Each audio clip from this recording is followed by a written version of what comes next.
The first time in 7 years, the JCPS Board of Education has decided not to raise the property tax rate. Superintendent Dr. Donna Hargens told board members they have enough money for the school year, and the board unanimously agreed.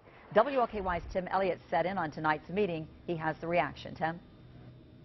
Well, Vicki, more than a dozen speakers addressed the school board here at the Van Hoos Education Center earlier tonight, and I got to say, most of them were actually in favor of a tax increase, but ultimately the board sided with Dr. Hargens and decided there would be no tax hike. All those in favor? Motion passes unanimously. The JCPS Board of Education made an important decision Monday night, all 7 members saying no to an increase in property taxes. Before the vote, several in attendance went face-to-face with the board. I believe you can cut costs elsewhere. Asking them not to approve the increase. This school board has enough dollars.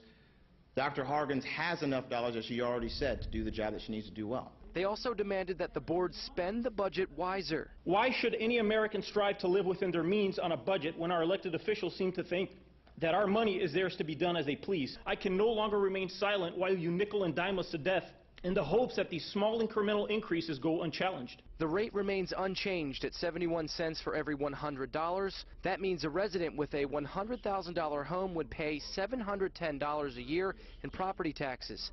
At that rate, JCPS would bring in more than $400 million.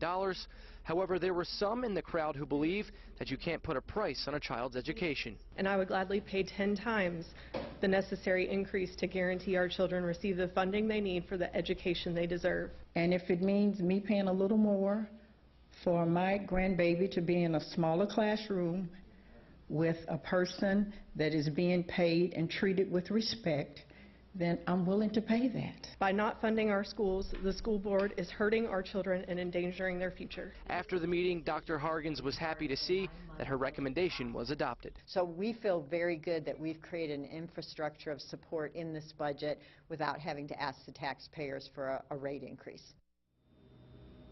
Now, the increase that was discussed earlier here tonight would have only been 2 or 3 cents extra, but that would have meant millions for the school district. At most, a person with a $100,000 home would have paid about $20 extra per year. And Dr. Hargens said looking ahead to next year, it's likely that they will require a property tax increase. Reporting live from the Van Hoos Education Center, Tim Elliott, WLKY News.